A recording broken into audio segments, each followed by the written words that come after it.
What we have is the Turbo Executive, though, and you want to know what it's like to drive this V8 model.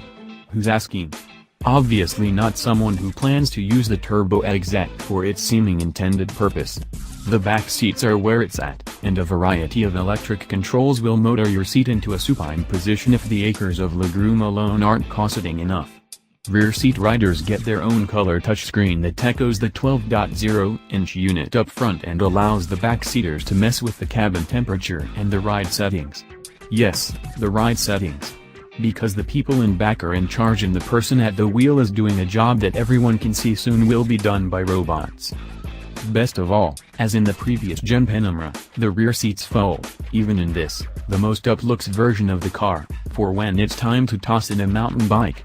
The trunk hidden by the powered hatchback thus expands from 18 to 49 cubic feet, which should make this car, after it has been through 5 or 6 owners, an attractive choice for all those van life nomads.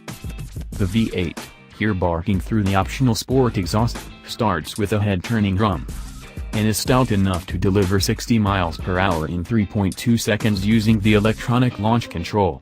We've become accustomed to Panameras turning in gobsmacking acceleration times, and at 11.6 seconds in the quarter at 121 miles per hour, this one is no exception, even if it does weigh 4,795 pounds. It'll hold 0.94 grams on the skid pad, which means on a twisty road the car definitely will hold your attention.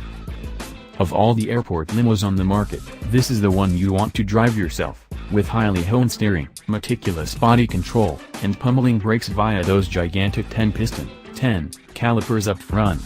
It seems unlikely that all that capability will ever be used much, given the outside wrapper, but since when has excessive capability been a bad thing? This biggest of all Panameras is still more of a joy to hustle than any of the large sedans from its competitors.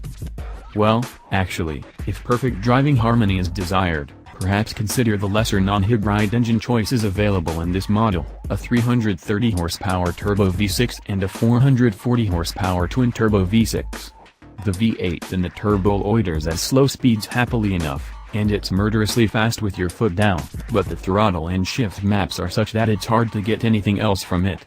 The gas pedal is weighted heavily, meaning you spend a lot of time at 25% throttle or less. And the tip-over point to full acceleration is sudden and disruptive, the transmission herking and jerking for half a second while it decides which gear would be best to warp time and space.